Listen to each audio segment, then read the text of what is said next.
Welcome to the deep dive. Today we're jumping into something pretty complex, pretty talked about right now. Transracialism. It's a topic that really pushes us to think about how we define identity, ourselves, others. It's fascinating stuff. So our mission here is to sift through a whole stack of material for you. We've got YouTube clips, Reddit discussions, online community posts, but also, academic work, even pilot studies. We want to pull out the key ideas, the motivations, the comparisons people make, the controversies, definitely those, and what this all might mean down the road. The aim is to give you a solid, nuanced picture. Because honestly, there aren't easy answers here. No, definitely not. And that mix of sources is really helpful, isn't it? You get such different viewpoints. Sometimes they clash quite a bit, but they give us a real glimpse into actual experiences, personal stories. That's so important for understanding something this personal and evolving. Absolutely. Okay, so let's start with the basics. How do we even get this idea of race? It's kind of surprising, but the way we think about race now is relatively recent. It really took shape with European exploration, colonization, maybe 16th century onwards. You had early classifiers like Linnaeus trying to put people into boxes. Right, but those boxes weren't just neutral descriptions. Often they were hierarchies, weren't they? Exactly.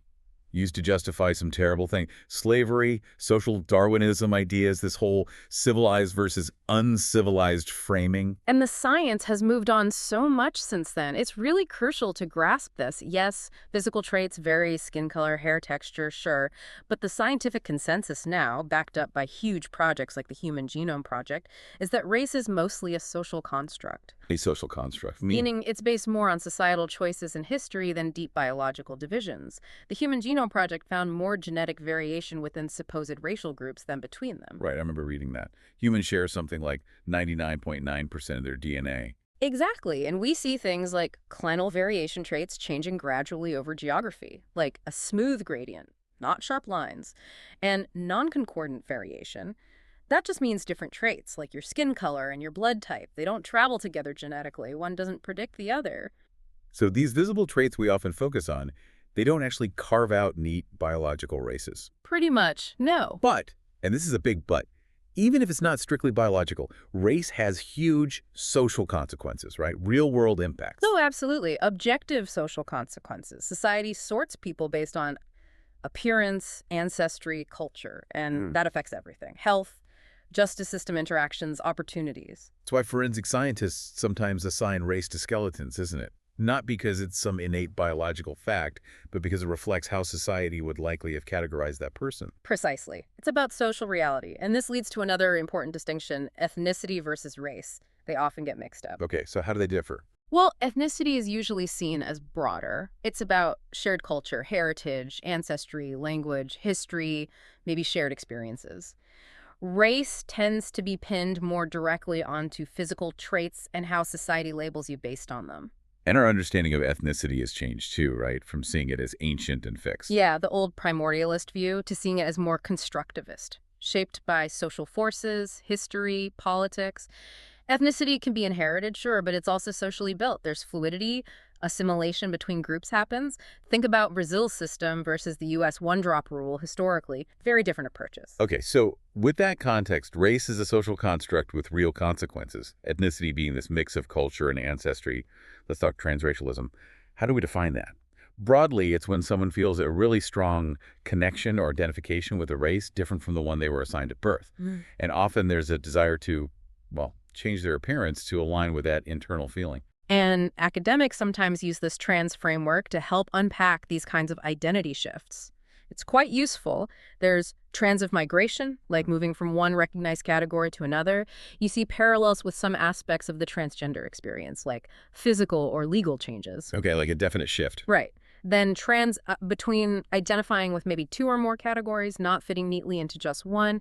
Think multiracial identities, the decline of that one-drop rule. Kind of occupying the space in between. Exactly. And finally, transitive beyond, positioning yourself outside the existing boxes altogether, sort of transcending them, maybe like an aspirational post-racial idea. Right. And this is where it gets really contentious, doesn't it? The comparison between transracial and transgender identity. Some people argue, well, if society accepts gender self-ID, why not racial self-ID? You hear that if gender, then dolezal line. Both seem to involve this disconnect between internal sense of self and external reality and wanting to align them. That's the core argument for similarity. But there are some major differences in criticisms raised. One big one is the biological basis argument. While it's complex, there's growing evidence for a neurochemical, a biological component to gender identity. For race, as we just discussed, the scientific consensus points away from a strong biological basis. So comparing a potentially biologically influenced identity with a primarily social one, Huh. that's a key difference. It's a major point of contention. And then there's history. The weight of intergenerational oppression tied to race, things like residential schools, centuries of systemic racism. Critics argue you can't just choose to adopt an identity shaped by that kind of inherited trauma and disadvantage if you haven't lived it. Race is often described as policed because of this history and its connection to civil rights. And the privilege argument comes up too. Yes, particularly concerns about white individuals identifying as black, for instance. The worry is that it could be seen as an exercise of white privilege, trying on an identity without the inescapable history of oppression, maybe even having the option to return to white privilege. Similar arguments sometimes surface around transgender transitions too, regarding passing privilege. But the focus here is really on not minimizing racial oppression. Exactly. And just practically, the level of societal acceptance and the established pathways, they're vastly different for gender transition compared to transracial identification. The latter often faces way more resistance, even hostility. So the parallel isn't straightforward at all. Not really, no. The contexts are very different. Okay, so given all that complexity, why do people identify as transracial? What are the motivations we see in the sources? They seem really diverse. It could be linked to personal trauma, maybe societal pressures. You mentioned an example of a black woman in Europe feeling pressure about beauty standards. Yeah, feeling pressure to fit in and considering looking Japanese as a result. Or it could be a deep, lifelong cultural connection or fascination. We see this in personal accounts, like the Reddit user Kizi Topan, describing this profound connection to Japanese culture since childhood, adopting an aesthetic hair, makeup to feel more authentic. And then there are more extreme cases, like Oli London. Right, undergoing many surgeries to look like a K-pop star. That raises questions about, well, unrealistic beauty ideals, maybe cultural appropriation, even fetishization. And Martina Big, the white Oh, German model. yes, who had extreme modifications, skin darkening, hair changes, huge breast implants to identify as black. Her comments about her roots getting bigger, well, they spark a lot of debate about authenticity, appropriation, and the media's role in highlighting these cases. Yeah, and of course Rachel Dolezal is probably the most famous example. White woman, presented as black, led an NAACP chapter. That story really blew up, didn't it? Accusations of deception, appropriation. It caused a massive public reaction and forced her resignation. Really highlighted how charged this topic is. It really did. And it seems online spaces are crucial for people exploring these identities. We saw Reddit communities like Black to White Transracials, the Dacial community Ask Trans Race, Discord servers, websites like TraceInfo. Yeah, these platforms offer a space, don't they, for sharing stories, finding support, sometimes challenging norms. Even if it sparks controversy, they become virtual communities. Which leads us straight into the ethical debates surrounding this. Cultural appropriation is a big one. Definitely. The criticism is that adopting elements of another culture, especially a marginalized one, without understanding their history or significance can be harmful.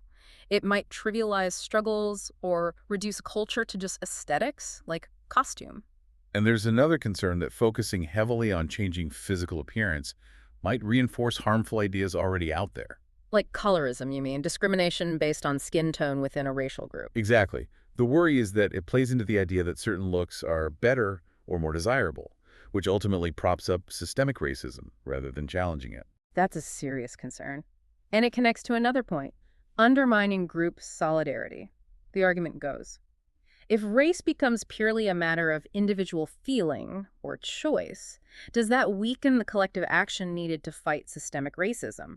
Because systemic racism often works based on how society assigns race to you, regardless of how you feel. Right. So it could potentially diminish the importance of shared history, collective experiences, things like Black History Month, or debates about reparations, if the lines become completely blurred by individual choice. You see echoes of this in debates around figures like Michael Jackson, to intense discussions about authenticity and who belongs to a collective identity. And while we're talking about groups and identities, some sources mention global demographics, the fact that statistically, white people are a global minority, around 11%. Globally, I think, and indigenous people even less, under 1%. Now, it's really important to stress this is just a population statistic. It doesn't automatically mean vulnerability or lack of power. Absolutely crucial distinction. But we also have to acknowledge impartially that these kinds of statistics are sometimes twisted into dangerous false narratives. Things like the white genocide or great replacement conspiracy theories. Which are completely unfounded and used to justify white supremacy. Exactly. And tragically, they've fueled real-world violence, like the Buffalo shooting or the attacks in Norway. We're just reporting that these narratives exist within some of the source material, definitely not endorsing them. Understood. It's important context, unfortunately. So, looking ahead, what does the future hold? We're seeing shifts already, aren't we? Like ancestry having less absolute authority over identity. Yeah, the fading one-drop rule, the U.S. Census allowing multiracial options since 2000. It points towards that quote you mentioned earlier. How I feel is more powerful than how I was born. It really captures that shift towards internal feeling, existential choice, playing a bigger role in identity. And then technology throws a whole new layer onto this. Genome editing, for instance, CRISPR, TALENs. The potential, theoretically, to change physical traits associated with race, skin tone, hair texture, features, it's kind of mind-boggling. It raises huge ethical questions, doesn't it? If that became possible, widely accessible, would it lead to a more equitable world?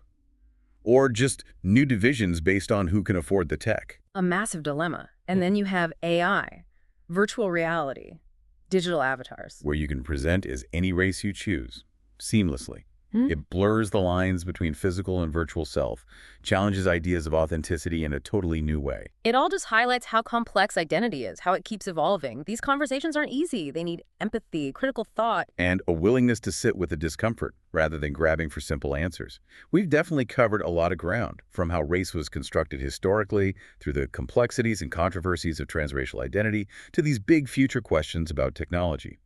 And like we said at the start, this probably raises more questions for you than it answers, which honestly is kind of the point with something this deep. Absolutely. We hope you keep thinking about all this, keep learning, questioning assumptions, and try to engage respectfully with different views. There's always a person, a story behind each perspective. So as you continue to think on this, we'll leave you with one final question to mull over. If genome editing technology really did allow individuals to physically transform their racial identity, would that ultimately lead us towards a more just and equitable society? Or would it just create new forms of division and inequality?